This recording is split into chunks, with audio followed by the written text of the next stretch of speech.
So, hot on the heels from my somewhat tongue-in-cheek, shall we say, 1,000 subscriber video, we're back on the mill. And what we're going to be doing today is trying to correct a problem that I noticed whilst I was putting the Z-axis back together. Not so much a problem, more a design oversight. And I'll show you what I'm talking about. So as we move in, we'll look inside and you can see the helical gears there, the helical gear and the helical pinion that operate the Z lead screw. Now, there's no way when everything's installed, when the saddle's back on, because there's a plate that sits over the top of these, in between the ways here, and runs backwards and forwards. It has got a slot in it for the Y-axis nut to fit in there, but there's no way to get any lubrication to those gears or to that thrust bearing that's in there behind the pinion.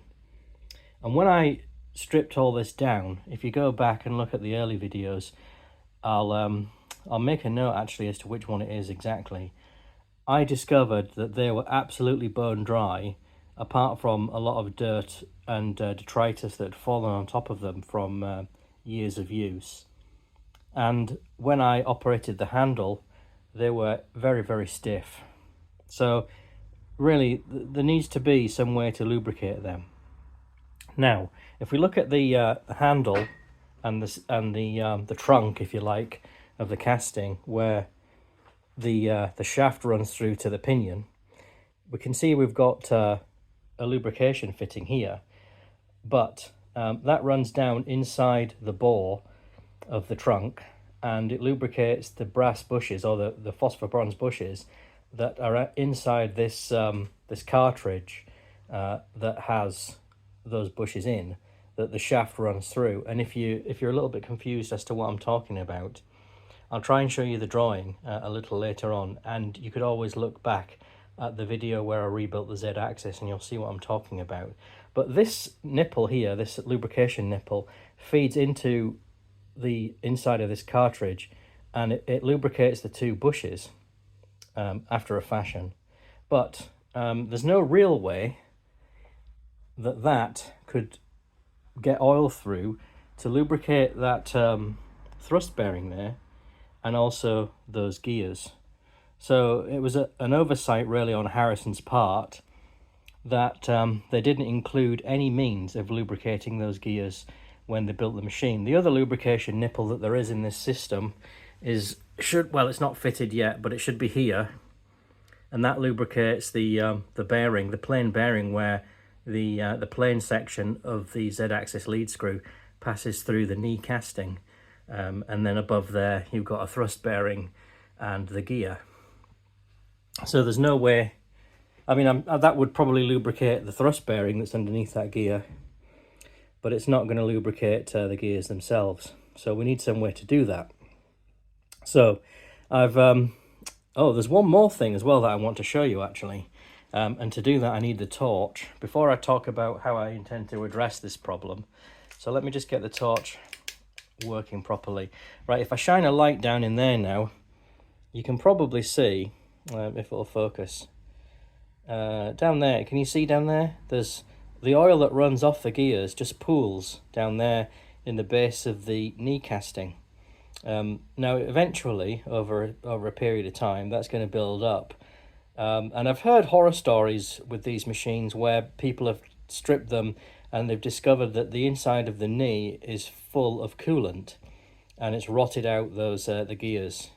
Now, I don't really want to get into a situation like that. I think it's highly unlikely anyway, but what I want to do is just to address that situation with the oil building up down there, because I'm going to have some kind of a system that drips oil onto those gears.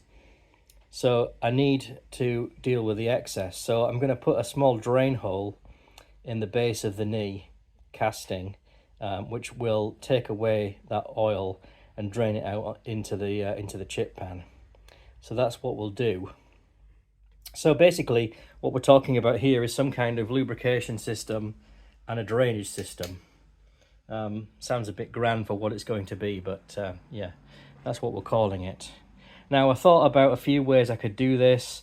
and wicks and so on and so forth, and oil cups with wicks leading out of them onto the gears. But I shied away from all of that because I thought, well, it could cause a problem. The wick could need changing out. It could get stuck in the gears. And what I've decided to do is think about how I would lubricate that if I was standing here now. And the way I would do that is, and the way I did do that, is I would get the oil can, I'd poke the spout in there, and I would give it a few squirts of oil. So what I want is some kind of oil can spout that's permanently installed in there and basically runs into the interface between the helical pinion and that thrust bearing there, and that's going to lubricate both of them for us, both the gear set and the thrust bearing as well. So I'll go to the bench now and I'll show you what I've decided to do to get that problem solved. And as the washing machine plays the third movement of program number 12, we'll have a quick look at the drawing and we'll identify some of these parts that I was talking about. So here is the shaft that drives the pinion. There's the pinion and the thrust bearing there. There is one of the there is one of the bushes, that's a spacer. There's one of the bushes that I was talking about, and there's the other one that sit inside this cassette, if you like. And the lubrication nipple runs through this hole, lubricates these bushes, this thrust bearing, both these bushes, but it's not going to get anywhere near this gear set or this thrust bearing. So what I propose to do is to put a hole through the side of the knee casting here, put in a lubrication nipple and run that through a copper tube with a small nozzle on it, so it can drip feed oil into this area here, which will lubricate both the bearing and the gear set. And then as an adjunct to that, we'll drill a small drain hole in the base of the knee casting here to drain off the excess oil that's going to pool in the bottom of here. And that is the plan. But it means, of course, having to drill a hole in the side of the knee casting, which will be done freehand, but I used to drill holes in aeroplanes freehand, so I'm sure I'll manage. We'll tap that hole, we'll thread the nipple into it, and then we need some kind of an adapter on the other side threaded in, which will then have the copper tube bonded into it in some way with a nozzle on the end that can then drip feed oil into this area here. So this little sketch here in my notebook shows you kind of the thing I'm talking about. I'd have the lubrication nipple, I've got a hole drilled through the side of the knee casting. This is the knee casting in profile here. My drawings are so good, aren't they? They're almost as good as Clive's from Workshop Friend, you know. I mean, I'm only second to him in terms of the quality of my working drawings. So anyway, I've got this hole drilled through, which will be tapped. I think it's 0BA, the thread on these nipples. And I'll have a spot face here so that the lubrication nipple sits nice and flat, because we're dealing with a casting face here. And then we'll have some kind of adapter, which is not shown here, but basically a spout leading out with a small nozzle on the end of it, just like an oil can, that'll just sit there permanently in position. I'll be able to drip feed oil when I pump it through here onto those gears and onto that bearing. So this is what the adapter is going to look like. I know it says quarter UNF thread there, but it's actually 0BA. So ignore that for now, but this will be the correct size for putting a 0BA thread on there, which is not too different to that actually. And then we'll have a 1/4 inch, I put 6.3 mil here, 6.35 hole for the 1/4 inch copper tubing to fit into there.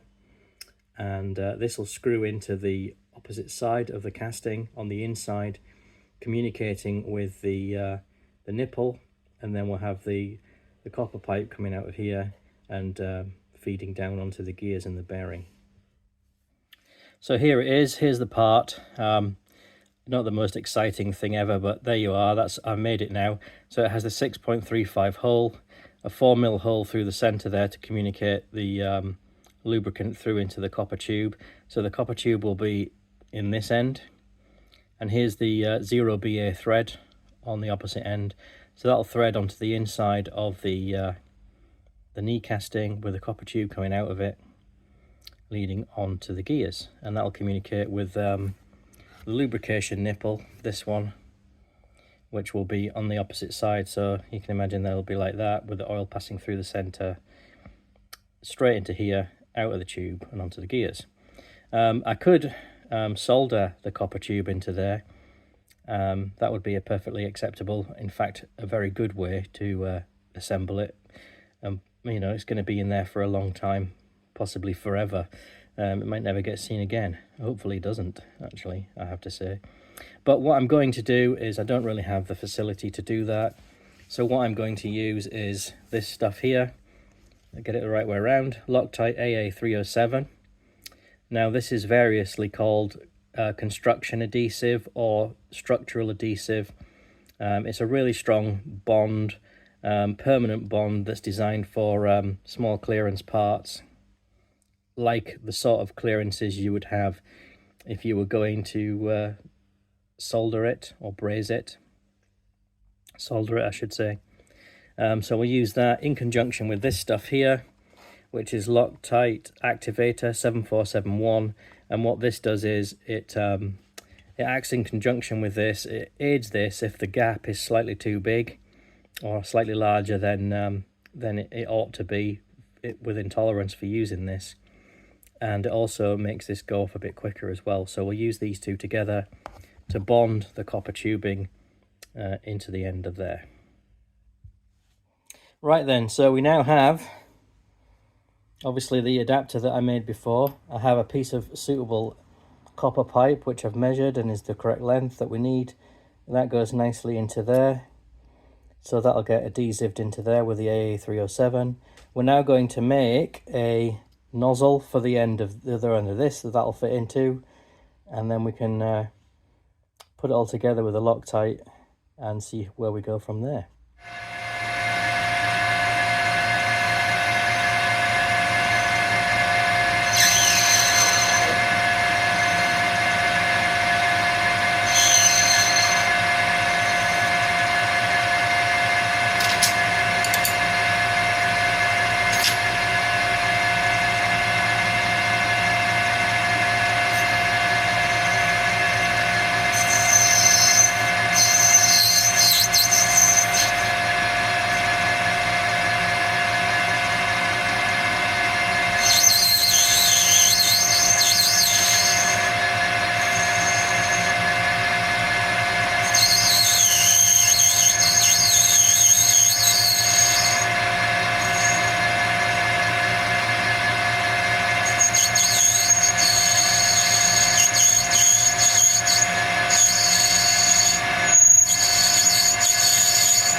So we now have our adapter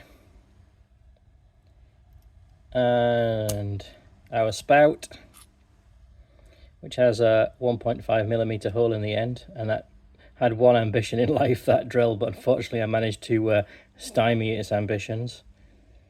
And we'll Loctite this all together, and then I'm going to have a little cup of tea break, I think, some 11s is, and then we'll look at drilling the hole into the into the milling machine knee to install this. I appreciate that this is kind of overkill really, but you know, I'll know it's in there. I could have just had an open-ended pipe like that, I suppose, really, but you know, I know it's there. Even if it never gets seen again, at least I've done it right, or you know, I've done it to my satisfaction anyway. So there you go. Right, I've returned suitably refreshed. So I have degreased all the parts with some methylated spirits, and I'm going to use the end of a pipe cleaner to apply the Loctite 7471 activator to the inside of the bore of each part, because I'm trying not to waste it basically. And then we'll, oh, that's strong. We'll put some onto there as well, onto the pipe. Make sure I've got it in shot. Put some on the pipe.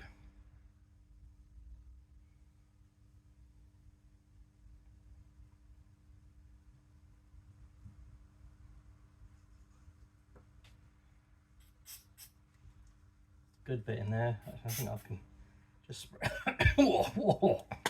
Wow, you do not want that. Right, let's put some adhesive.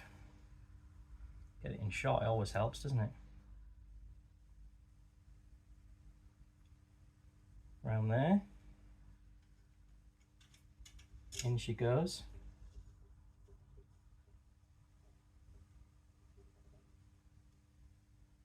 Some in there.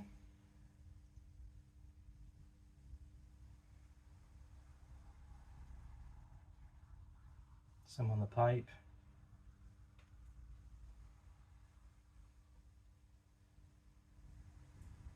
Right.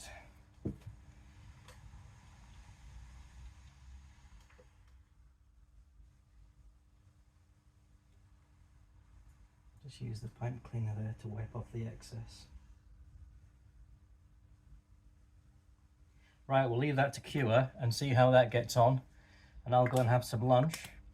I think what we'll do is we'll leave that this afternoon, and then we'll drill the hole in the side of the milling machine, shock horror, and tap it, and hopefully by that time this should have cured. I'm going to leave it longer than the specified cure period anyway, just to be on the safe side. So I'll come back after I've had something to eat. Right, so lunch having been had, and it was vegetable soup if you're interested. I've just put a hole, an exploratory hole, through the side of the knee casting, which I've managed to do square and nice and straight and level.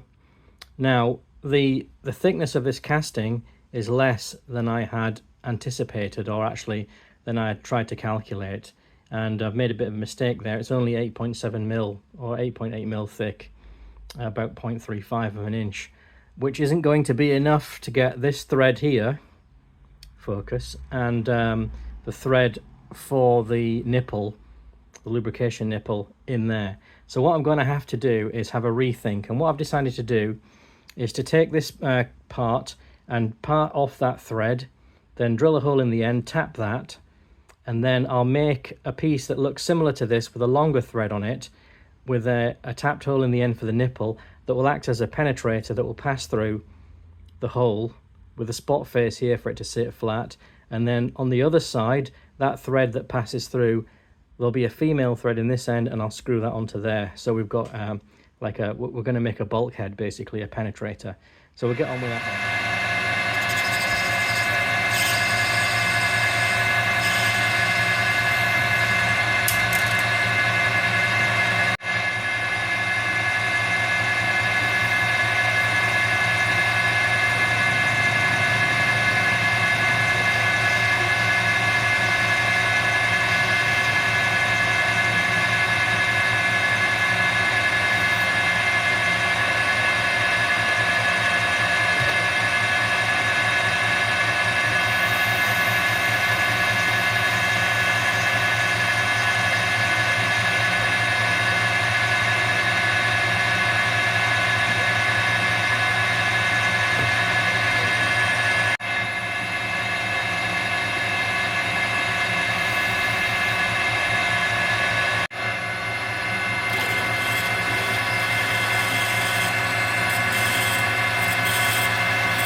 Right, so there's the hole through the knee, which I've drilled and spot faced, and it hasn't come out too badly considering I did it freehand.